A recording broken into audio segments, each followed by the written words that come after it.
So, folks, we gotta talk about the news of the day, which is that apparently the Trump administration, through the Pentagon, uh, made some pretty severe threats to the Pope and the Catholic Church writ large, to the extent that the current Pope is not willing to come to the United States at all and has declined the 250th 4th of July invite because of concerns over threats to his safety by the US government.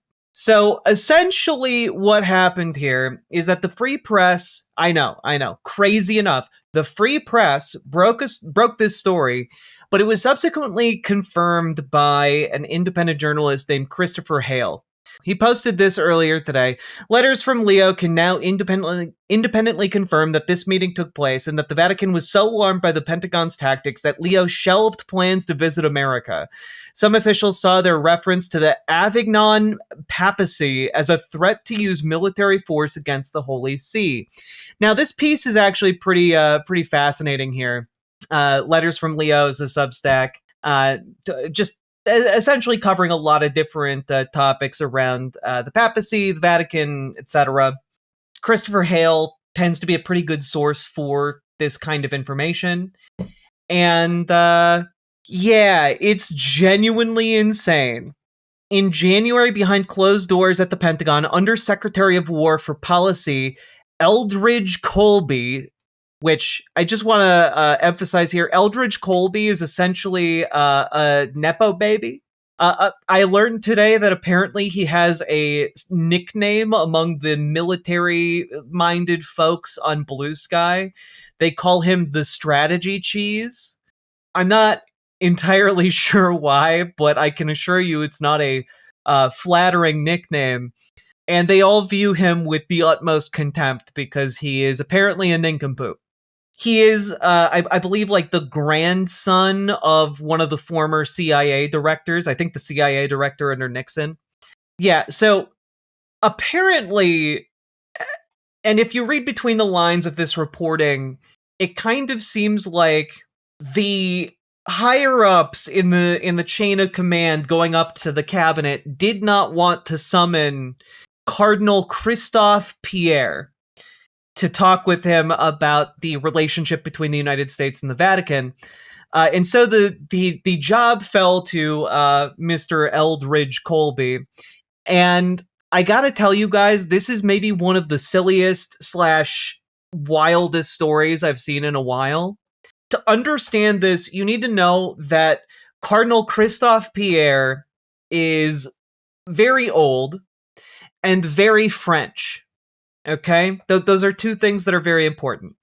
And on top of that, he is essentially, he inhabits a position where he acts as the representative of the United States to the Vatican, a representative of the Vatican to the United States. Kind of like an ambassador between the Vatican and the United States.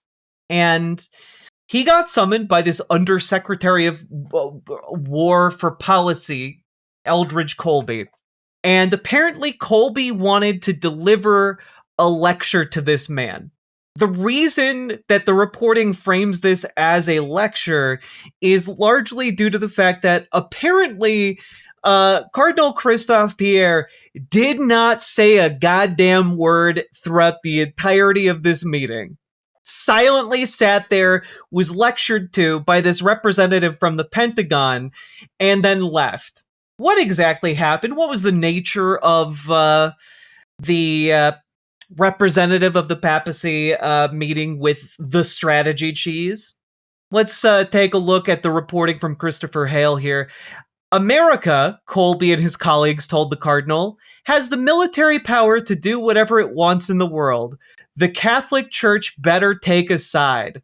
So, essentially, this is a lecture designed to try and strong-arm the Catholic Church into becoming a willing tool of the United States' imperialism, right? Which I can't really stress enough to you guys how bad that would be. Like, the Catholic Church has an enormous amount of what the Trump administration has typically frowned upon and spat upon and called soft power, right?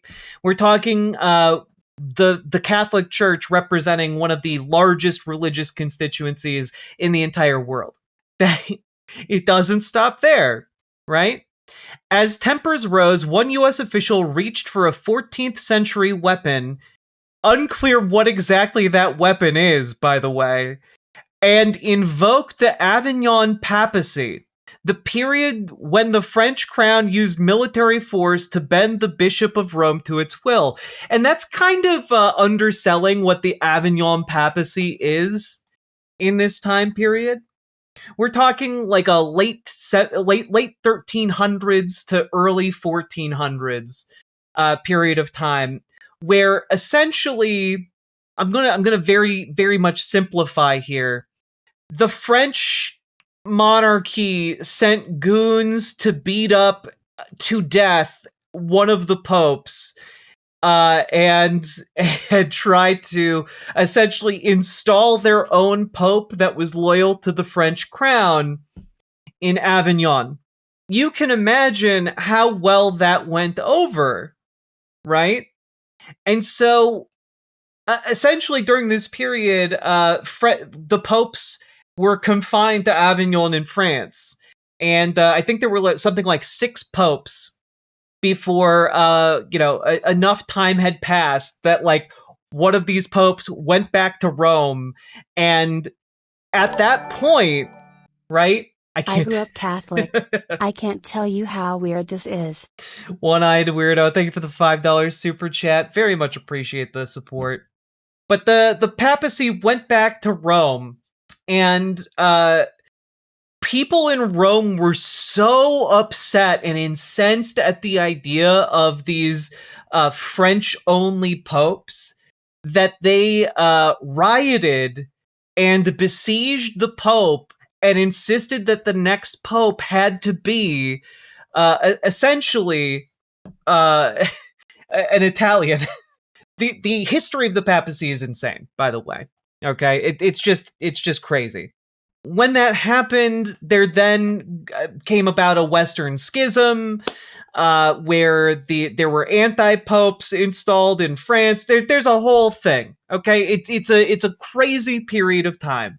But to boil it down, someone at the Pentagon looking at the official who represents the Pope and all of Catholicism to the United States, looking that man in the eye, an 80-plus-year-old Frenchman, and saying, we're gonna go all Avignon Papacy on your ass, that's a direct threat to kill the Pope. That's a direct threat for the U.S. military to go in, kill the Pope, and then install an American Pope in America that is under the control of Donald Trump. Like, that is what it means to invoke the Avignon Papacy at the representative of the Catholic Church, right? What we're all looking at now is, of course, the Catholic Church and the Vatican took this very seriously. This was not an idle threat. In all likelihood, after this meeting, the representative to the Vatican got on the phone with the Pope and said, yo, you should not under any circumstances come here to America, okay? And it seems as if the Pope is absolutely not going to come to America, right? Like, obviously, there are a whole host of problems with the Catholic Church. Obviously, there are a whole host of problems with this entire situation, but I cannot stress enough to you how bad it would be for the United States government to try and beef with the Catholic Church in this particular way. Like, threatening to kill the Pope, installing an American Pope, etc.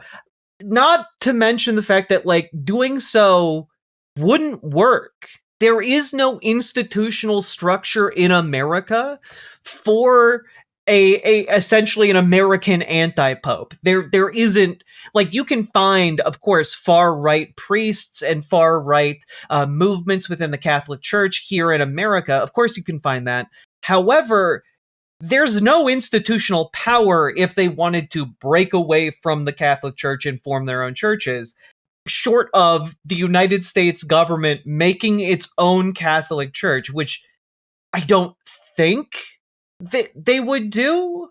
If anything, they would make like some weird hybrid of evangelical, like Protestant Christianity and like American far-right neo-Nazi Catholicism and like fuse them together through some kind of alchemical process. But like this is where we're at. We're like, I mean, I guess I didn't see Donald Trump's administration potentially kickstarting another church schism, but here we are, you know?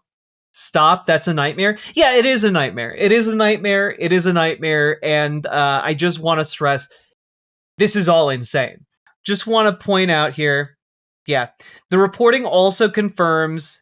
Wait, there is no public record of any Vatican official ever taking a meeting at the Pentagon, and certainly none of a senior U.S. official threatening the Vicar of Christ on Earth with the prospect of an American Babylonian captivity. Because the church, the Catholic Church refers to the Avignon Papacy period as the Babylonian captivity. That's what they call it. Wouldn't Italy do something about that? What, go to war with America? No, what would happen is any kind of priest that would want to like support any kind of American Catholicism schism would just immediately lose access to any and all like Catholic Church property, you know? This, I mean, like, for those of you who aren't Catholic, right? I want you all to understand what the Pope is, right? To Catholics. To a Catholic, the Pope is the literal voice of God on earth. Like, the closest you can get to interacting with divinity on earth. That is the Pope.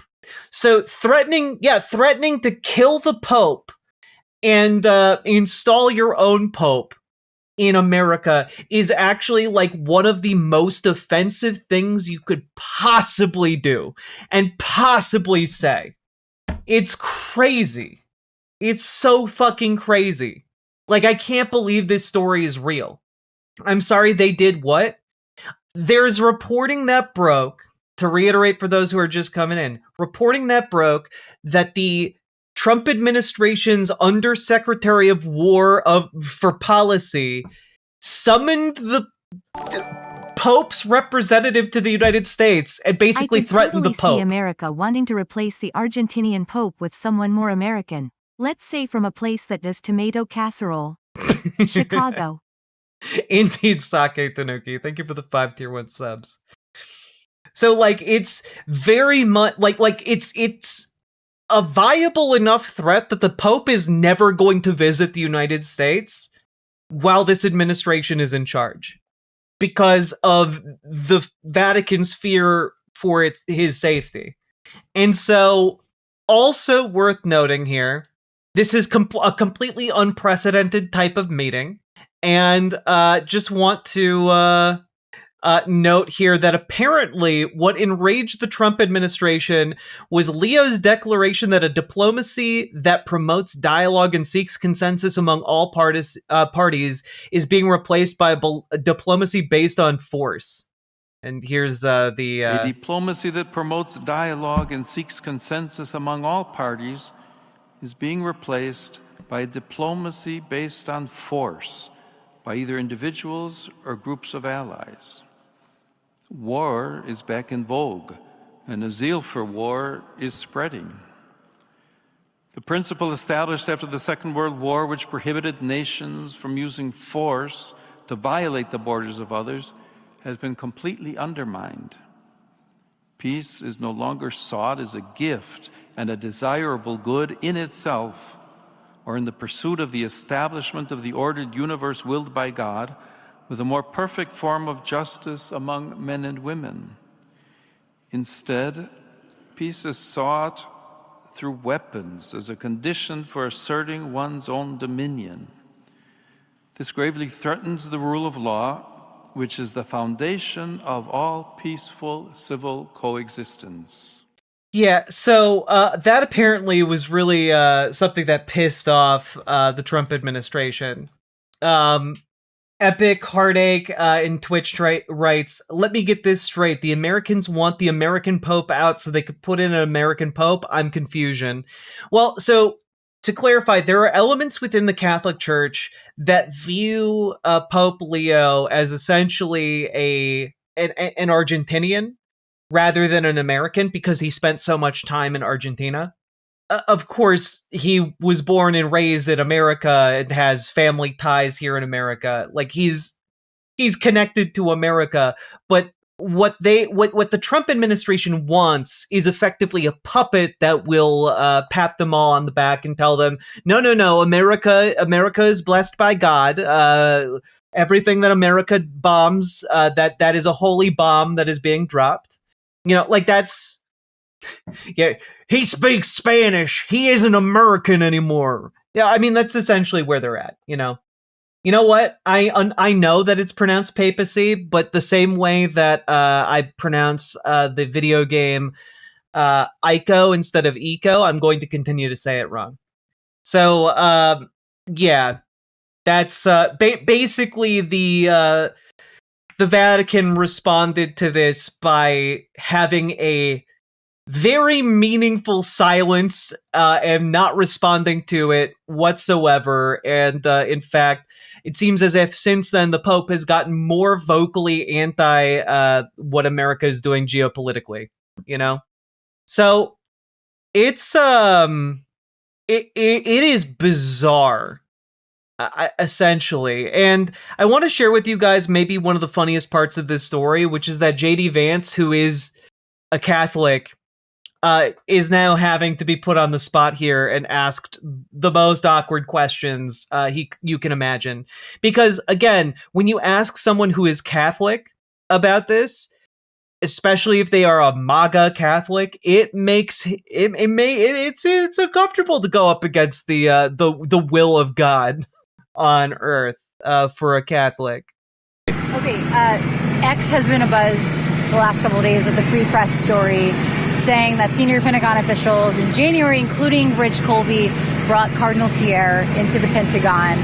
Brought who? Cardinal Christophe Pierre into the Pentagon. I haven't seen the story, unfortunately. Just as an FYI, there's no fucking way that JD Vance doesn't know who this guy is. The place he lives is right across the street from the Vatican embassy to the United States. I do not believe for a goddamn second that JD Vance doesn't know who Cardinal Pierre is. Who? My next door neighbor? Don't know him. And essentially the reporting by the Free Press is that they told him that the American military has a lot of might and they can do whatever they want and the church should get on its side. Does that message sound correct to you? Is that something you would sign off on? So one, I with no disrespect to the Cardinal, I don't know who Cardinal Christophe Pierre is. He's the ambassador to the Holy See in the U.S. Oh, okay. I do. I've met him before. Sorry, I just didn't remember the name. I've never seen this reporting. I'd like to actually talk to Cardinal Christophe Pierre and, frankly, to our people to figure out what actually happened. I think it's always a bad idea to offer an opinion on stories that are unconfirmed and uncorroborated, so I'm not going to do that. The story is, of course, confirmed and corroborated. Okay. But you can't trust the lying press in Trump's America. If you are an elected official who needs to get out of a very inconvenient question, you know, God, he's very good at politician doublespeak. He is.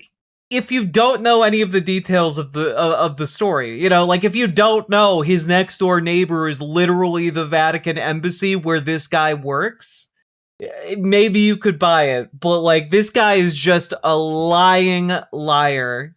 The same way he lies about his enthusiasm for couch cushions, okay? Like, dude cannot. This guy had to have known.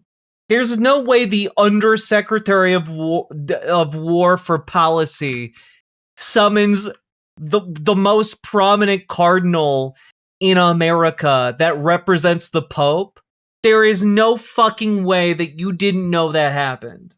Oh look! It's Couch Fucker! You gonna fuck a couch, buddy? Troops out of our street! Right here! Do not come past the couch!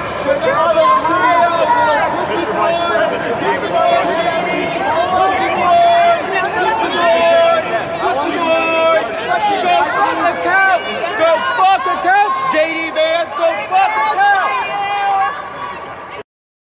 I just have to say, the guy yelling in that clip, Pope Leo. It's true. Don't look it up. It's true. You can't prove me wrong.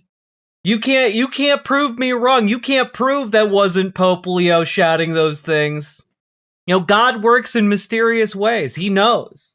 All right. Anyway, that's about all I gotta say on this. If you got anything out of this, hit the like button, hit the subscribe button, leave a comment. Comments longer than 8 words really helping the algorithm.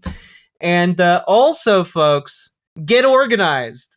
And you know what? Join your local Dems. Join your local DSA. If you need help join our Discord. Reach out to Dragonfly for help with your Dems. Reach out to GamerG for help with your local DSA. And you know what? Maybe do a letter writing campaign to the Pope and see if you can get JD Vance excommunicated for the lulz. All right. Maybe, yeah. I'm just spitballing. I'm wish casting here. Also, last but not least, folks, check out ImogeneOlivia.com. Gender euphoric lingerie designed from the ground up for trans femmes, tested with cis men, cis women, non-binary folks. Go check it out. ImogeneOlivia.com.